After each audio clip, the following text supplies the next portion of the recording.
I think this is door of the fate. Oh, please let me in. Do you know what you're about to step into? Nothing but heartbreak will come from this. Please. Please, I know you're a clever little thing, but you allowed me to find you. You have to let me in. Blood for a prayer.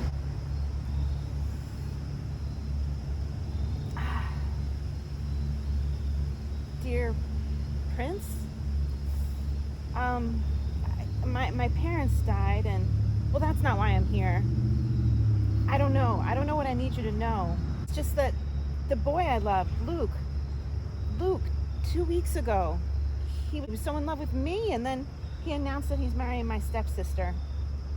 I guess what I'm asking, I need you to stop this wedding, please. I need you to stop this wedding. Now that was a pathetic speech. Is it you? It can't be. Look at you, praying to an immortal who kills every girl he kisses. Oh no.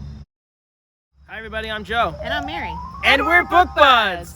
And today we're going to discuss our first giveaway, Once Upon a Broken Heart by Stephanie Garber. We're so excited to talk about this book.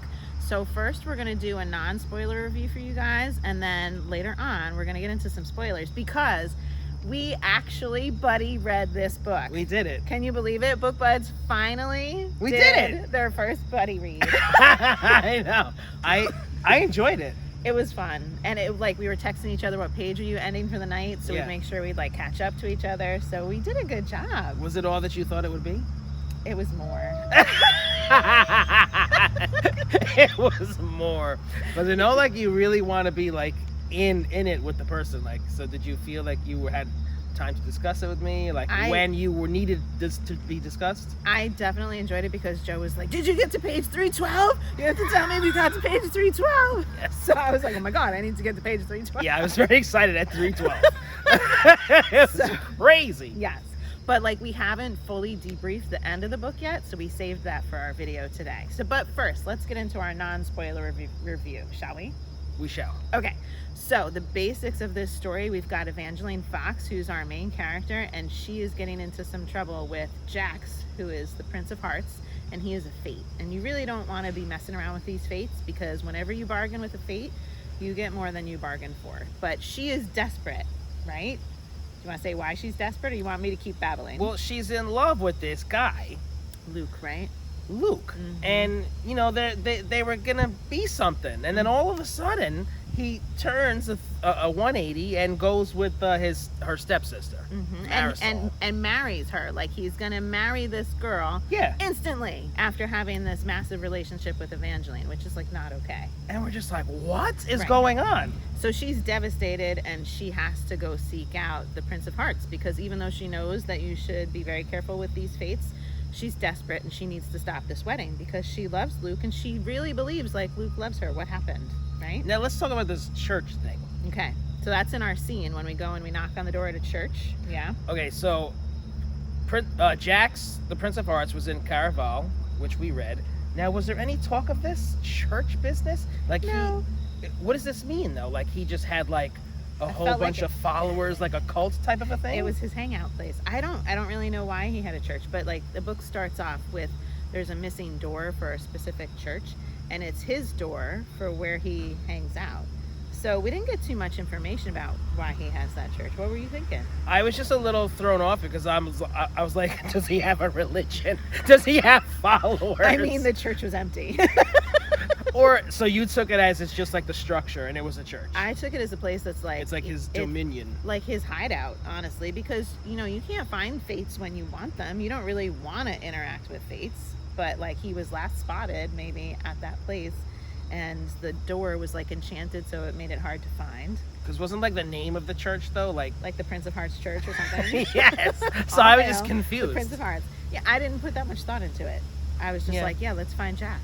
And she did. I'd like Stephanie to explain that to us in book 2. Maybe she will. So that was cool. So she goes to the church. Yes, and she starts praying to him to stop the wedding. Yes, because she desperately needs to have this man back in her life. So you just got to be careful when you bargain with this fate, because he then will ask for 3 kisses in return. And these kisses, like, what are they going to be, right? What kind kind of mischief is going to come from them. Now, did that happen in Caraval? Like that? 3 kisses? Yeah. No, in Caraval, he just kissed somebody and you were like, oh, what's happening with this? Because his kisses, deadly. They're deadly, yeah. So he just, in Caraval, it was like the 3rd book, I think. He just kissed somebody and you're like, whoa, why aren't they dying? Yeah. Maybe they are dying. I'm not sure. Right. Yeah. But this was cool because she had to follow his lead, and if he said kiss this person, she had to do it. Otherwise, he said, if you don't kiss this person before midnight, you're gonna die. Yes. So she had to kiss him, and like the ramifications of that kiss. Yeah, she was not happy about these deals. And then, like halfway through the book, all of a sudden it feels like you're reading a different book. Like the storyline changed a bit. We were like, whoa, wait, what? That was the 312, page 312. I'm like, Mary, where are you? I'm like, what's happening? I need my buddy. That was weird. Yes. So after you guys finish reading this book, if you want to watch the rest of our discussion, which is now going to have spoilers, that's where we're going to talk about like the 312 shift and what we thought of the book overall with lots of spoilers. So come back if you've read the book, or come back after you've read the book if you want to hear more about our thoughts. Yeah. Okay, so let's do our buddy read discussion, bud. I'm ready. Okay, so one of the things that I right away connected with Joe and said that we needed to talk about was I loved the writing style of this author, because everywhere you turned, it was like there was just magic oozing out of her words. Mm-hmm. And I loved it because it was like you just felt like you were in this enchanted world with the character, but the people around her didn't necessarily know it was enchanted, you know? And so the way that the author wrote it was so whimsical. Yeah, I felt like it was like a true classic fairy tale that we were stepping into. Yes, absolutely. And so like as she's going off and exploring this other northern land, and it's like where the story about the fox comes from, and her last name is Fox, and she identifies with this story so much but doesn't know the ending. There was just so much like mystery and magic to it. Mm-hmm. And I felt like, gee, you know, her friends at home know nothing about this, you know, and here she knows all this magical stuff. She's stepping into this magical world, and we were like joining her with it. Mm-hmm. And I loved being like carried on that magical journey like that. It was beautiful. Yeah, it was great. Do you want to talk about your phrase? Yeah, so there was this quote where so this story about this fox and this archer, like I guess the fox, you know, is it gonna live, is it gonna die, is the archer gonna kiss the fox, like what's gonna happen between this animal and this archer? And Evangeline, when she was a child, she asked her mom, like, how does it end? And nobody could say how it ended. If somebody tried to say the ending, they would lose their words, or if they looked at a book, the pages would be blank or something like that. So you just couldn't get the ending. And Mom said, I believe there are far more possibilities than happily ever after or tragedy. Every story has the potential for infinite endings. Mm. And that was really salient for the story, because we didn't know where her ending was going to end up. And she kept kind of reflecting about her life and her story of love, which was not turning out the way that she wanted. So it was a great line. It's very profound. Yeah. And it works for our world too. Absolutely. We could have infinite endings. Mm-hmm. I love that part. You never know which way you're going to turn. That's so right. I loved all that magic and mysterious stuff. Yes, loved it. I also loved the prophecy in this book. Okay, yes. Wasn't that fun? So yeah, she was in a prophecy where...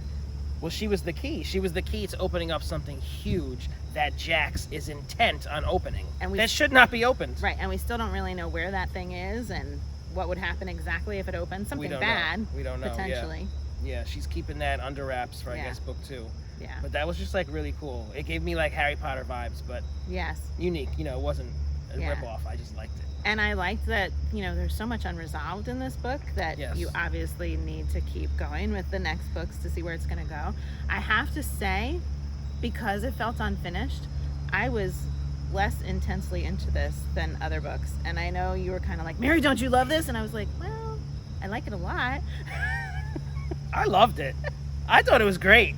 And you're like shocked that I wasn't. Yeah, I'm surprised at our opinions about this. I know, because this is really a Mary book. I imagine once I read the second and third, I'm going to be like, oh my God, this is the best, you know? Yeah. But I was just a little reserved because, like, we didn't have the third kiss. She did 2 of the 3 kisses. And I'm like, well, what's that third one going to be? Why are we waiting for another book for that? We could have done that in this book, but I'm sure Stephanie Garber has a reason. And we have to trust her process. Absolutely. Now, Jax really confused me in this book. Like, Does he confuse you? Like, Yeah. sometimes you think he's a good guy, sometimes you believe him, sometimes you trust him, Well, and then you shouldn't. But can you? Should we? And should we love him? Maybe we shouldn't. I don't know. He's so attractive and foxy. Little but fox. I like that. I love when he calls her little fox. Yeah, crimson. It's like crimson. Yeah, it's from the first book. So you're getting that, right? Yes. But I was wondering, like, is this Jax consistent with the Jax that we read about in the third book from the Caraval series? Because I fell in love with Jax in that third book. I felt like Jax was, like, really put on display for us in the third book in finale. And in this book, he was much more mysterious, and we had like a more distant view of him than we had before. So I feel like maybe that's why it felt different, you know, because she didn't know him. This character didn't know him. Right. She was getting to know him. Right. And wasn't sure if she could trust him. And the man lies a lot. He sure does. Yeah.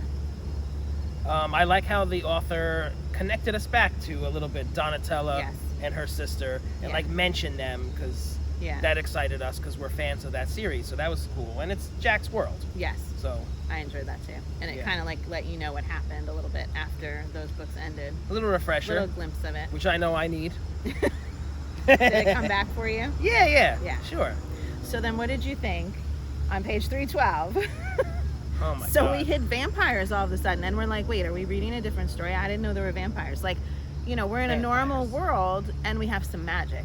Okay. But then all of a sudden we have vampires? I was like, wait, we just jumped like to a totally different I was very book? shocked. I was very shocked. I was very thrown off. I got there first, and I was like, Mary, did you read this? I'm like, what is going on? At first, I was like, no, this does not belong. It doesn't belong in this world. A vampire, and I love vampires. You like them too. Yes. I just didn't wasn't feel expecting like it one. fit here. Right. I didn't, and I kind of still feel that way. However, I really liked. I mean, that was really different and cool. How they're all in that underground place, and they have till the end of the night, or the end of the night, in their cages to break out and bite someone. And if they don't, they're dead. They're dead. If they do, they become a vampire. Mm-hmm. That kind of thrilled me. That was very different for me. I liked that. Mm-hmm. I loved that her stupid ex-fiance is now a vampire. Shame on him. Yep. I'm interested to see what happens with him in the next book. Yeah. He didn't make it. He didn't make it. Oh, did he die? No, he didn't die. He just snapped his neck. But that takes more to kill him than that. He's going to be in the next book, don't you think? I'm confused with this whole vampire lore that she threw at us. I don't know. Well, I mean, he said he's not dead. Don't worry. When she freaked out. But who knows? I think we'll see him again. I'm sure. Like, you don't just make him a vampire and drop him off somewhere. Yeah. We're going to see him again. And I bet he's going to be, like, bad. Like, we're not going to like when we see him in the next book, I'm sure. Right. But so Jax, this is what happens on page 312. Jax, the Prince of Hearts, gets bitten by a vampire. And he's going to turn into a vampire. And we're left with the rest of the book. Look at your face. And you're like, I loved it. And I'm like, I'm not sure. Well, that was when I was texting you. I'm like, what? He's a vampire? Come on. Yeah. That's weird. But so we're left wondering, like, well, what happened to him? Because after that, he's tired. He passes out on the couch. For, like, ever. Yeah. And you just get, like, a little whisper of his voice in Evangeline's head as she's, like, off saving the day and solving the mystery of who murdered her husband. And we never mentioned the husband, if you are watching this without having read the book. The husband, she finally married this man that was, like, bewitched and in love with her. He was a prince, and so she's a princess because she married him. Can we talk about that for a second? Yes, we can. Did she even know him? No! I'm like, what is happening here? Is this like a trope in like YA fantasy romance novels? Like, just because he was the Prince Apollo, like I can have true love if I marry a prince. She was given the opportunity. Yes. And she just like, I'm like, what is going on? She loves this other dude. Well, no, not anymore. She's realized that okay, just turn it off. It just goes away. There's multiple endings. There's all these different paths you can have. It doesn't have to go happily ever after to the other dude, Luke. It can go happily ever after to this I was prince. confused. I was confused at that too. I'm like, did she want this guy? Now all of a sudden, like, she's so into this and like devastated that it's not happening. Joe, you have to go to a girl in a kingdom. How old is she? I'm maybe 19. So imagine a girl in a kingdom and there's a prince available to marry. Would she not want to marry him? Well, maybe someone wouldn't want to. And he was attractive. Like, loads of money. And he was, bewitched to think that he loved her. So it was like, I'll move mountains for you. So yeah, she wanted to marry him. It's very shallow. It is very shallow. Of my Evangeline I'm okay Fox. with it. So that I was just like, what's happening here? But she was flexible. Open for other love. She's defending over here. Open for other love. All right. So yeah, he was like bitten by a vampire. I'm like, what? Back to Jax. We're back to Jax. We're going back to Yeah. Jax. So Jax bitten by the vampire, and then at the end, she's solving who murdered this prince, and Jax whispers something in her head like, "Where are you?" And they don't get back together, and we know nothing more about Jax. Nothing about the vampire thing is talked about again. Mm-mm. Right? It's kind of just fizzles out. Mm-hmm. And so I was left off at the end of the book because I read this version where you just end with her. There's a door that opens, and you're left thinking, "Oh, what door did Evangeline just open, and where's that going to bring us in the next book?" But Joe had an epilogue after that I didn't have, and I'm like, "What?" But so the epilogue does show that Jax is alive, and he's talking to Chaos, another fate. Right? Yes. Chaos is a fate, right? Yeah. So, I mean, I wasn't left with for sure he was alive, and like anything else was going to be coming. I mean, I figured he was, and like he's still going to be in the story. But you got a little bit more. I'm jealous. Got a little bit more. Stephanie Garber intros the epilogue saying that some people thought it was too like spoilery, so like the text is actually blacked out in the book. But it's a conversation between Jax and Chaos, and like they're discussing, I think, Evangeline Fox. And like Jax is just saying like, I only want her to open up the arch, and then whatever you do with her after that, make her a vampire, kill her, I don't care, just whatever, I just need her for this one task, that's it. I don't know if I buy that. Jax is a big fat liar. And like, he can only kiss his one true love, and we think that his one true love was Donatella, but that didn't happen. So it's not his one true love. And maybe Evangeline is. So the romance part that I want, I'm like, I don't know if he's done with her. He might want that kiss from her if it doesn't kill her. Maybe that's what the third kiss is. Did I just spoil the series? You ruined it. Now I'm not reading the rest. Maybe that's why we didn't have the third kiss. Maybe. That's a good guess. Yeah. Yeah. And those kisses aren't always like passionate kisses. It could be like a kiss on the cheek or something like that. That was funny when the second kiss was she had to kiss like this old lady on the cheek, and it was like this obnoxious woman who then all of a sudden was like, "Oh yes, I'll do whatever you want, dear." Yeah.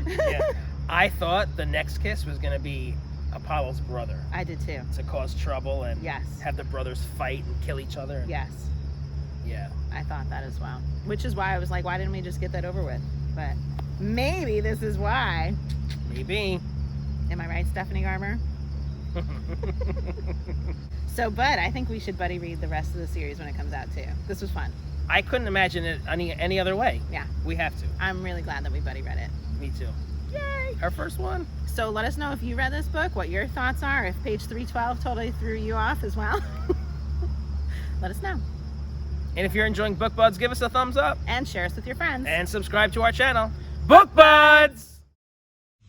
Did you read this book? Let's chat about it.